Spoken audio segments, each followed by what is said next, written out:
सुप्रभात प्यारे बच्चों।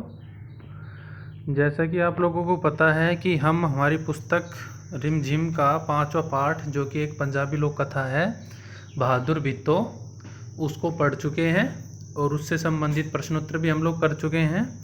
तो आज हम पेज संख्या 40 पर दी गई कुछ गतिविधियां करेंगे। ठीक है, तो आप जैसा कि देख सकते हैं कि पेज नंबर 40 पर नुक्ता वाले शब्द दिए गए हैं। ठीक है ना, कैसे शब्द दिए गए हैं? नुक्ता वाले।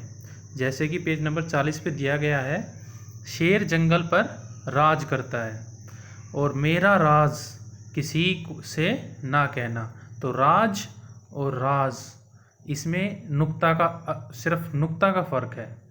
नुक्ता का शब्द नुक्ता जो है वो जा के नीचे लगने पर वो राज को राज कर देता है। ठीक है, उसमें अंतर हो जाता है। ठीक है, तो आज उसी से संबंधित कुछ शब्द हम करेंगे। इसी नुक्ता से रिलेटेड कुछ शब्द हम लिखेंगे हमारी पुस्तक में भी और कॉपी में भी। तो पहले दिया गया है, कहानी में से ऐसे ही जा के नीचे नुक्ता शब्द पर लगे नुक्ता वाले शब्द ढूंढो।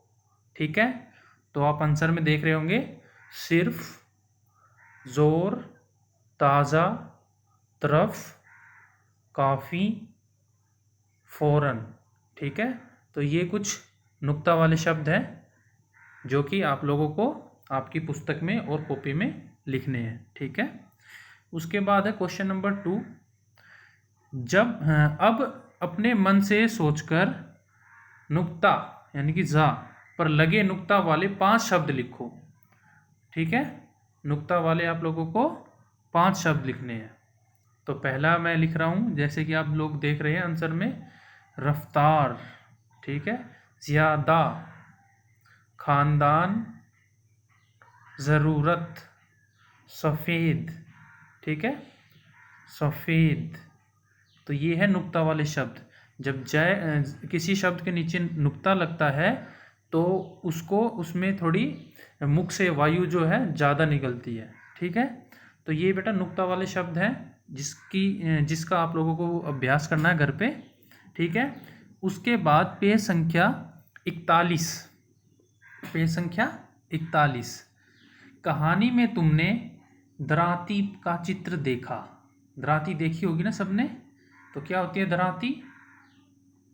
जिससे कि हम कुछ फसल वगैरह जो काटते हैं या कुछ और दूसरे क्रियाकलाप भी हम दराती के माध्यम से ही करते हैं। नीचे ऐसे ही कुछ और औजारों के चित्र दिए गए हैं, उन्हें पहचानो और बॉक्स में दिए शब्दों में से ही सही शब्द ढूंढकर लिखो। तो आप लोगों को इसमें से बताना है कि हथौड़ी कौन सी है, पेचकस कौन सा है, खुरपी कौन सी है, आरी और करनी। ठीक है, तो इनका चित्र आप लोगों को कॉपी में भी बनाना है और बुक में तो इनके नाम लिखने ही हैं आप लोगों को। ठीक है, तो एक बार इनके आंसर देख लेते हैं। जैसा कि आप लोग देख सकते हैं, हथौड़ी से हम क्या करते हैं? घर में कोई कुछ हमें लगाना हो तो हम उससे ठोक पीट किससे करते हैं? हथौड़ी से। पेचकस किस में काम आता है? बिजली के काम करने के लिए काम आता है। खुरपी से हम खरपतवार और घर के आंगन में जो भी ऐसे पौधे होते हैं जो अवांछनीय होते हैं, अपने आप उग जाते हैं, उनको हटाने के लिए हम खुरपी का इस्तेमाल करते हैं। और करनी में क्या करते हैं? ये कौन इस्तेमाल करता है? मिस्त्री। जब वो घर बनाता है, दीवार खड़ी करता है, तो उसके हाथ में देखा होगा आपने, करनी होती है। ठीक है, उसके बाद है आरी किसके पास होती है? खाती के पास, या फिर कोई लकड़ी काटने वाला जो होता है। ठीक है, वही होता है खाती, लकड़ी का काम करने वाला। तो उसके पास क्या होती है? आरी। तो ये काम आप लोगों को आपकी कॉपी में भी करना है और बुक में भी करना है। ठीक है, मैं आशा करता हूँ आप लोगों को समझ आया होगा। धन्यवाद बेटा।